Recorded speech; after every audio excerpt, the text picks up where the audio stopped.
पश्चिम बंगाल की राजनीति में एक ऐसा चेहरा चर्चा के केंद्र में है जिसे कुछ समय पहले तक शायद ही राज्य के मुख्य धारा की राजनीति में कोई जानता था, लेकिन आज वही चेहरा मुख्यमंत्री शुभेंदु अधिकारी के साथ मंत्री पद की शपथ लेकर सत्ता के सबसे बड़े मंच तक पहुंच चुका है।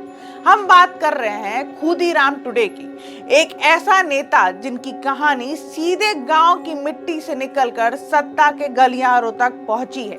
ब्रिगेड परेड ग्राउंड में जब शुभेंदु अधिकारी ने पश्चिम बंगाल के पहले बीजेपी मुख्यमंत्री के रूप में शपथ ली, उसी मंच पर खुदीराम टुडे ने भी मंत्री पद के शपथ लेकर सबका ध्यान अपनी ओर खींच लिया। बाकुड़ी जिले के रविन्द्रनाथ बांध क्षेत्र से आने वाले खुदीराम टुडे आदिवासी समाज का बड़ा चेहरा माने जाते हैं। राजनीति में आने से पहले वे एक शिक्षक थे और गांव-गांव जाकर बच्चों को पढ़ाने के साथ साथ सामाजिक कामों में सक्रिय रहते थे। उनकी छवि हमेशा एक शांत, सरल और जमीन से जुड़े नेता की रही है। कहा जाता है जब बंगाल की राजनीति बड़े नेताओं की रैलियों और पोस्टरों में उलझी हुई थी, तब खुदीराम टुडे जंगल महल और आदिवासी इलाकों में लोगों की समस्याएं सुन रहे थे और बीजेपी के संगठन को धीरे धीरे मजबूत कर रहे थे। उनकी पत्नी आशा कार्यकर्ता है और परिवार हमेशा सेवा और समाज से जुड़ा रहा है। यही वजह है कि बीजेपी ने 2026 के चुनाव में उन्हें आदिवासी समाज के मजबूत प्रतिनिधि के तौर पर आगे बढ़ाया। रानी बांध सीट से उनकी जीत को सिर्फ एक चुनावी जीत नहीं, बल्कि जंगल महल में बीजेपी की बढ़ती ताकत का बड़ा संकेत माना गया।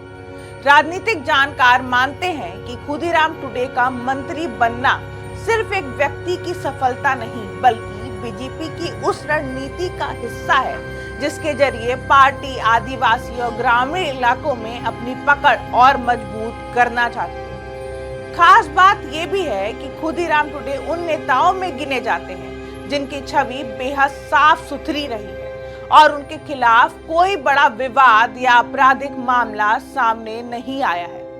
आज जब उन्होंने मंत्री पद की शपथ ली तो उनके समर्थकों के लिए वो पल बेहद भावुक था, क्योंकि एक साधारण शिक्षक से राज्य सरकार के मंत्री बनने तक का सफर अब बंगाल की राजनीति में नई प्रेरणादायक कहानी बन चुका है।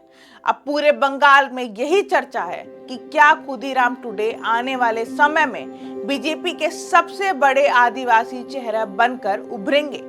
फिलहाल इतना तय है कि शुभेंदु अधिकारी की नई सरकार में खुदीराम टुडे की एंट्री ने साफ कर दिया कि बंगाल की राजनीति अब सिर्फ कोलकाता की सीमाओं तक नहीं रहेगी, बल्कि गांव, जंगल महल और आदिवासी इलाकों की आवाज भी सत्ता के केंद्र तक पहुंचेगी।